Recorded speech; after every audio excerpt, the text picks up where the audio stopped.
Recoucou les amis, j'espère que vous allez bien, toujours en ce vendredi 18 août 2023. Alors je reviens vers vous pour vous faire écouter donc les 15 symboles de pureté, les plus puissants soi-disant du monde. Ils purifient ton âme et ton cœur. Alors là il fait très très chaud, je peux vous le dire. On atteint les 30 degrés donc dans l'après-midi. Je sais que dans d'autres départements il fait bien plus chaud que ça. Mais bon, donc, obligé d'allumer, de mettre en route la tour qui tourne, hein, soit je la laisse comme ça, ou soit elle tourne. Je l'ai juste mis au 1 pour avoir de l'air frais, puis c'est surtout pour Nuki. Donc, il est sur le divan, bien installé, et puis il reçoit de l'air qui n'est pas trop près non plus, à faire attention. Donc, voilà. Donc là, dans cette pièce, j'ai fermé les stores et la fenêtre, donc il fait bon, on va pas dire que je transpire, voilà. Mais dans le salon, malgré que j'ai fermé les stores, j'ai laissé un peu de jour quand même, pour que je puisse quand même voir clair. Et donc la tour est continue donc à marcher pour Nuki. Voilà, voilà. Donc pour changer un petit peu, je me suis dit c'est la fin de la semaine. Donc j'avais envie de vous faire partager en écoute les 15 symboles de pureté les plus puissants donc, du monde. Ils purifient ton âme et ton cœur. Je me suis aperçu que du coup en partageant l'ADN des crânes, j'étais obligé de mettre le titre comme ceci, sans visionner, ça a fonctionné apparemment. Mais bon, ça aurait été intéressant de pouvoir voir un petit peu. Bon, bah, il y a des personnes apparemment qui connaissent, comment dire, ces liens, etc. Bref, donc là, je suis tombée dessus donc tout à l'heure et j'ai dit, tiens, pourquoi pas? Pourquoi pas finir la semaine en beauté en ce qui concerne ces 15 symboles de pureté, donc les plus puissants, soi-disant, donc du monde, c'est moi qui dis soi-disant, ils purifient ton âme et ton cœur. Voilà. Donc je vous souhaite bonne écoute. Donc bien sûr, ils vont parler de plusieurs religions aussi, voilà. Euh, voilà, tout simplement. Je vous souhaite une bonne écoute.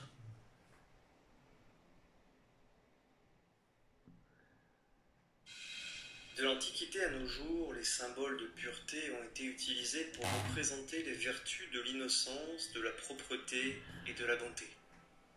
Dans cette vidéo aujourd'hui, je vais vous présenter les 15 principaux symboles de pureté et leur signification. Après ça, vous serez capable d'identifier les différents symboles qui sont purs et vous serez capable de les interpréter à votre profit.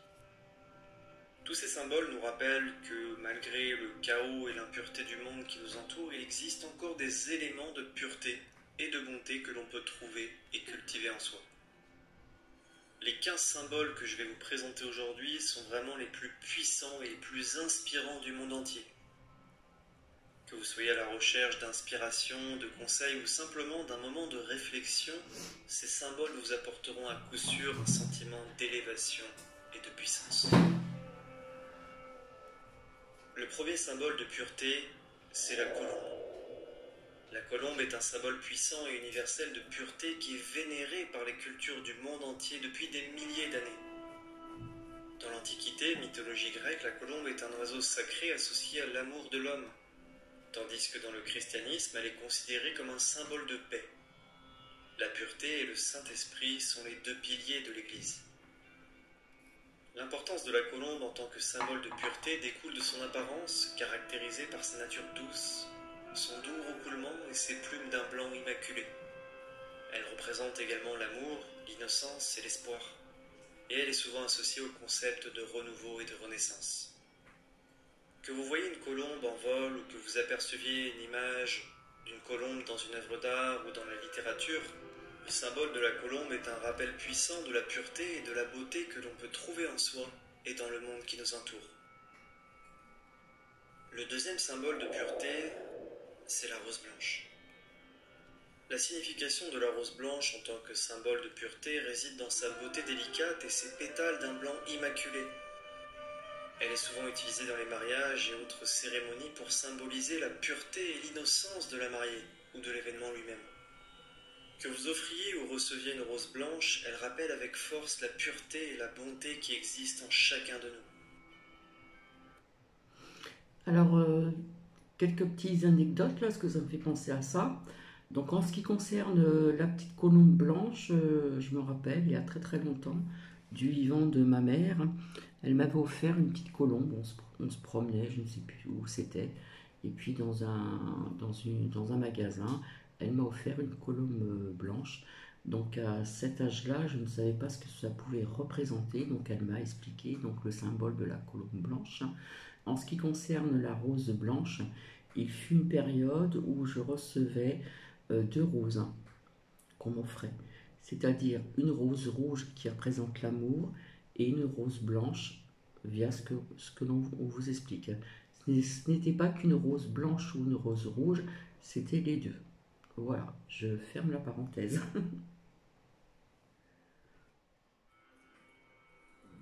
Le troisième signe de pureté, c'est le flocon de neige. Le flocon de neige, c'est un symbole de pureté célébré depuis des siècles. Son dessin complexe et délicat représente la beauté et la pureté de la nature. Et sa blancheur signifie l'absence d'impureté. Le flocon de neige est souvent considéré comme un symbole d'unicité et d'individualité car on dit que chaque flocon de neige est totalement unique. Le flocon de neige représente la pureté et l'unicité de chaque individu. La signification du flocon de neige en tant que symbole de pureté est encore renforcée par son association avec l'hiver et les fêtes de fin d'année. Une période où nous célébrons la beauté et la pureté du monde naturel et où nous célébrons Dieu. Le quatrième symbole de pureté, c'est la fleur de lotus. L'importance du lotus comme symbole de pureté provient du fait que c'est une fleur qui pousse dans l'eau boueuse mais qui en ressort propre et pure. Dans l'hindouisme et le bouddhisme, par exemple, cette fleur est un symbole sacré de pureté et elle représente le voyage de l'obscurité à la lumière, de l'ignorance à la connaissance.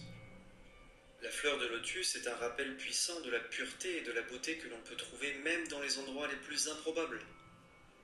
Cette fleur nous incite à entreprendre notre propre voyage de purification et à nous efforcer de mener une vie de clarté, de sagesse et de pureté spirituelle. Le cinquième symbole de pureté, c'est le cristal. L'aspect transparent et sans défaut des cristaux en fait un symbole de perfection et de pureté spirituelle. Les cristaux sont souvent utilisés dans les pratiques de méditation pour améliorer la clarté, le calme et la conscience spirituelle. Dans de nombreuses traditions spirituelles, les cristaux sont considérés comme un outil puissant pour purifier l'esprit, le corps et l'âme. Et dans ces traditions spirituelles, les cristaux sont considérés comme des éléments indispensables pour se connecter à des domaines de conscience plus élevés. Étant donné que les cristaux ont une capacité à réfléchir et à réfracter la lumière, ça en fait également un puissant symbole d'illumination spirituelle et d'éveil spirituel. Le sixième symbole de pureté, c'est le diamant. Le diamant est l'un des symboles de pureté les plus précieux et les plus durables. Il représente la forme la plus élevée de clarté, de brillance et de pureté spirituelle. Leur rareté et leur beauté durable en font également un symbole de perfection et d'illumination spirituelle. Les diamants sont considérés également comme un moyen de guérison. Ils sont souvent associés à l'esprit de l'homme et à l'esprit de la nature. Ils ont cette capacité de purifier l'énergie et de renforcer la conscience spirituelle. Ils sont censés ouvrir l'esprit à des sphères de conscience plus élevées. Les diamants ont été appréciés pour leur beauté et leur pureté tout au long de l'histoire et sont souvent utilisés dans les bagues de fiançailles et dans d'autres bijoux pour symboliser l'amour éternel et la pureté spirituelle. Le septième symbole de pureté, c'est l'eau. Sa clarté, sa fluidité et sa capacité à nettoyer et à purifier font de l'eau un puissant symbole de purification et de renouvellement spirituel. L'eau est également associée au divin féminin. L'eau a le pouvoir de guérir, de renouveler et de rafraîchir l'esprit. Cet élément est souvent utilisé dans les rituels de purification, y compris le baptême, pour symboliser la purification des péchés et le renouvellement de l'âme. Que vous émergiez dans une étendue d'eau naturelle ou que vous appréciez simplement sa beauté et sa puissance à distance, l'eau est un puissant rappel de la pureté et du renouveau spirituel qui nous sont accessibles à tous. Le 8e symbole de pureté, c'est la perle. Dans l'Antiquité, on croyait que les perles étaient créées par la foudre qui frappait sur l'océan et qu'elles étaient les larmes des dieux. On leur attribuait donc des pouvoirs magiques et on les associait à la pureté et à l'intervention divine. Dans certaines cultures, les perles étaient portées comme un symbole de pureté et d'innocence, et elles étaient souvent utilisées lors de cérémonies religieuses. Dans l'Égypte ancienne, les populations croyaient que les perles étaient associées à la lune et qu'elles symbolisaient la pureté et la transformation spirituelle. Aujourd'hui, les perles sont toujours associées à la pureté et à la transformation spirituelle, et elles sont souvent portées comme symbole de pureté et d'innocence par les jeunes mariés le jour du mariage. On leur prête également des propriétés curatives et elles sont utilisées dans diverses formes de médecine traditionnelle. Le 9e symbole de pureté, c'est l'ange. Les anges sont des êtres divins qui incarnent des qualités telles que la pureté, la bonté et la lumière. Ils existent dans presque toutes les traditions religieuses, bien que sous des formes légèrement différentes. Dans le christianisme, ils sont considérés comme des messagers de Dieu qui veillent sur l'humanité et la protègent. Ils sont souvent représentés avec des ailes et ils sont fortement associés à la pureté, à la bonté et à l'illumination spirituelle. Les anges sont également considérés comme des symboles d'autonomisation car ils représentent un lien avec le divin et une source de force et de conseil. On fait souvent appel à eux en cas de besoin pour apporter réconfort et soutien à ceux qui sont en difficulté. Les anges restent un symbole populaire de pureté et de responsabilisation et ils sont souvent utilisés dans l'art, la littérature et la culture populaire pour représenter l'espoir, l'orientation et la transformation spirituelle. Le 10e symbole de pureté, c'est le cygne. L'association avec la pureté vient de l'apparence et du comportement gracieux du cygne. Le cygne est connu pour son élégante robe blanche et ses plumes sont souvent associées à la propreté et à l'innocence. Les cygnes ont également un style de nage gracieux et un comportement doux qui a été interprété comme un symbole de pureté et de grâce. On associe également les cygnes à l'amour et à la fidélité, ce qui renforce leur statut de symbole de pureté. Par exemple, les Grecs anciens considèrent que les cygnes sont bénis par la déesse de l'amour. Et dans la Grèce ancienne, ils étaient souvent représentés dans leur art comme des symboles de l'amour et de la dévotion. De même, dans la mythologie hindoue, les cygnes sont souvent associés au dieu de la création, Brahma. Ils sont souvent considérés comme un symbole de pureté et d'illumination spirituelle. Le deuxième symbole de pureté, c'est la bougie. La bougie symbolise de nombreuses choses, notamment la lumière, la chaleur, l'espoir. Bien qu'elle ne soit pas typiquement associée à la pureté comme le cygne, il y a tout de même des liens avec ce concept. Par exemple, les bougies sont souvent utilisées dans les cérémonies religieuses et les fêtes de fin d'année. De nombreuses cérémonies religieuses impliquent l'allumage de bougies pour représenter la présence d'une puissance supérieure ou pour purifier un espace. Les bougies ont été également utilisées tout au long de l'histoire, notamment pour des propriétés purificatrices. Les bougies étaient souvent utilisées dans les chambres de malades et dans d'autres lieux où la propreté était importante et elles venaient purifier les pièces et les lieux dans lesquels elles se trouvaient. Le 12e symbole de pureté, c'est la Vierge Marie. Dans la tradition chrétienne, la Vierge Marie est un symbole de pureté et l'histoire raconte qu'elle a été choisie par Dieu pour concevoir et donner naissance à Jésus-Christ, sans avoir eu de relation sexuelle avec un homme. Ça pue. Alors par contre là, on peut avoir des avis différents, voilà, entre guillemets, puisque, comment dire, vous avez le christianisme et vous avez aussi les protestants. Donc les protestants, je pense que vous le savez, ne sont pas d'accord en ce qui concerne que la Vierge Marie a pu avoir cet enfant, donc Jésus, sans relation, vous voyez ce que je veux dire. Voilà, donc je ferme la parenthèse. La pureté et sa chasteté sont considérées comme essentielles à son rôle de mère de Dieu. La pureté de Marie se reflète également dans sa vie, caractérisée par la dévotion à Dieu, l'humilité et le désintéressement total. L'image de Marie en tant que symbole de pureté se reflète depuis des siècles dans l'art, la littérature et l'iconographie religieuse. Son rôle de symbole de pureté lui a également valu d'être considérée comme un modèle de comportement vertueux et une source d'inspiration pour tous ceux qui cherchent à mener une vie pure et sainte. Le 13e symbole de pureté, c'est le vêtement blanc. Le blanc est associé à la lumière, à la bonté et à l'innocence. Et tous sont des attributs associés à la pureté. Dans de nombreuses pratiques religieuses et spirituelles, les vêtements blancs sont portés comme symbole de pureté spirituelle et de dévotion à une puissance supérieure. Par exemple, dans le christianisme, les personnes baptisées portent une robe blanche, symbole de leur nouvelle vie dans le Christ et de leur pureté à ses yeux. De même, dans l'hindouisme, les vêtements blancs sont souvent portés lors des cérémonies religieuses en signe de pureté et de purification spirituelle. Dans l'ensemble, le vêtement blanc est un puissant symbole de pureté reconnu dans de nombreuses cultures et traditions différentes. Le 14e symbole de pureté, c'est l'argent. L'argent est un symbole de pureté dans diverses cultures et traditions.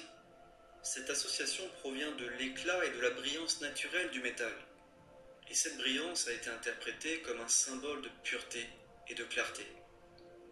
L'argent est également un métal précieux, dont la valeur et la rareté ont encore renforcé sa portée symbolique. Dans de nombreuses pratiques religieuses et spirituelles, l'argent est utilisé comme symbole de pureté et d'illumination. Les bijoux en argent sont considérés comme ayant des propriétés curatives et sont souvent portés comme un symbole de pureté et de force spirituelle, notamment dans les cultures amérindiennes. Dans certaines traditions spirituelles orientales, l'argent est associé à la lune et il est censé avoir des effets calmants et purifiants sur l'esprit et le corps. Le 15e symbole de pureté, c'est le sel. Cette association vient du fait que le sel est utilisé depuis des siècles comme un conservateur naturel et comme un moyen de purifier et de nettoyer les aliments et d'autres substances. Dans de nombreuses pratiques religieuses et spirituelles, le sel est utilisé comme symbole de pureté et de protection. Par exemple, dans le judaïsme, le sel est utilisé pour purifier les offrandes et il représente l'alliance entre Dieu et son peuple. Dans l'hindouisme, le sel est utilisé dans divers domaines, et notamment lors des rituels de purification. On lui prête des vertus protectrices et purificatrices. Dans l'ensemble, le sel est un puissant symbole de pureté, et il est utilisé depuis des siècles pour purifier et nettoyer les substances physiques et spirituelles. Son association avec la pureté et la protection en a fait un symbole important dans de nombreuses cultures et traditions. Pour conclure, qu'il soit utilisé dans un contexte religieux ou profane, les symboles de pureté ont un effet puissant sur nos perceptions et nos émotions. Ils nous rappellent notre bonté inhérente, notre lien avec le divin et notre désir d'une vie meilleure et plus vertueuse. Voilà, c'est la fin, c'était pas très long. Donc je vous ai parlé aussi du sel, hein, on s'en sert dans les aliments, etc. Mais on peut s'en servir aussi comme protection, hein, ce que je vous ai dit aussi, quand on aménage dans un appartement ou dans une maison, pour purifier donc toutes les pièces, hein, pour retirer les énergies des autres personnes dans ce lieu. Comme je vous l'avais dit, on peut parsemer du sel. Voilà, pas trop non plus, hein, c'est du gros sel. Et puis après, le balayer ou l'aspirer en le laissant quelques heures comme ça. Voilà. Donc j'espère que cela vous a plu. Je me suis dit, tiens, c'est la fin de la semaine, pourquoi pas partager ceci. Voilà. Donc je vais vous laisser. Donc on nous annonce encore des fortes chaleurs, donc comment dire, la semaine prochaine aussi également. Alors franchement, je plains vraiment les gens qui habitent dans ces départements où il fait énormément chaud en France, mais ça peut être aussi à l'étranger. C'est quelque part, c'est dur, hein.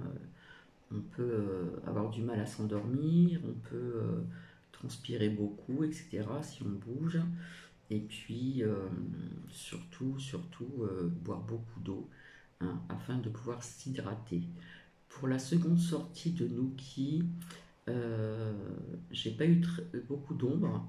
Donc je peux vous dire que quelquefois je rasais les murs et sincèrement je sentais la chaleur sur le dessus de ma tête.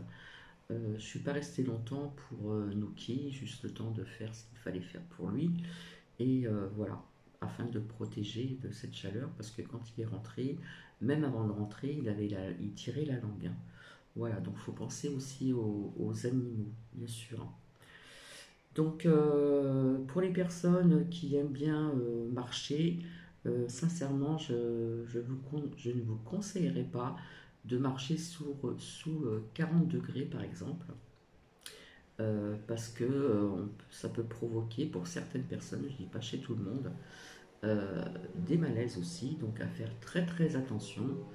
Voilà, parce que quand je travaillais dans une agence, euh, pour les personnes qui bougeaient beaucoup, hein, chez de la clientèle, eh bien croyez-moi qu'il y a eu des personnes qui ont fait des malaises aussi, hein. Donc ça, faut pas le perdre de vue. Voilà. Personnellement, je connais mes limites.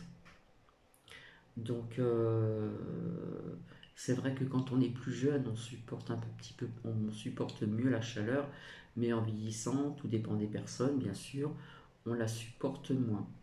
Et, et il fut un temps aussi quand dans les grandes surfaces la clim était très forte. Et bien le fait de passer donc à cette chaleur et au frais, de sortir du frais pour aller à l'extérieur où il fait très chaud, hein, il y a des personnes qui faisaient des malaises aussi. Donc s'il y a des personnes qui aiment bien marcher, il vaut mieux marcher, comment dire, le matin, j'ai envie de vous dire à la fraîche, ou le soir quand il fait vraiment très très chaud. Après, tout dépend, comme je dis, des personnes. Donc, je connais mes limites personnellement et le peu que je suis sorti, donc pour la seconde sortie de Nuki, je suis resté moins longtemps, voilà, pour protéger aussi donc Nuki de la chaleur puisqu'il tirait la langue. Donc, à faire très attention, j'ai envie de vous dire. Voilà. Voilà, je vais vous laisser. Je vais vous souhaiter donc une agréable soirée. Alors oui, j'ai entendu pour les personnes qui sont abonnées à la chaîne de Sabine, que j'ai défendue et que je continuerai à défendre s'il le faut, eh bien apparemment j'ai cru entendre, si cela vous intéresse, qu'elle ferait un live sur son Facebook. Alors je ne connais pas son Facebook, je ne suis pas abonné à son Facebook, mais c'est un déstockage qu'elle fait au niveau de sa boutique. Donc ça peut être intéressant. D'accord. Donc voilà, je dis ça comme ça au passage, hein. S'il y a des personnes qui veulent y aller, ben apparemment, je pense que ça va être ce soir ou comment dire, en début de soirée. Je ne peux pas vous dire l'heure, hein. Voilà, je dis ça comme ça au passage, tout simplement. Et donc, je vous souhaite une agréable soirée et je vous dis donc à bientôt. Voilà. Allez, je vous fais des bisous, au revoir.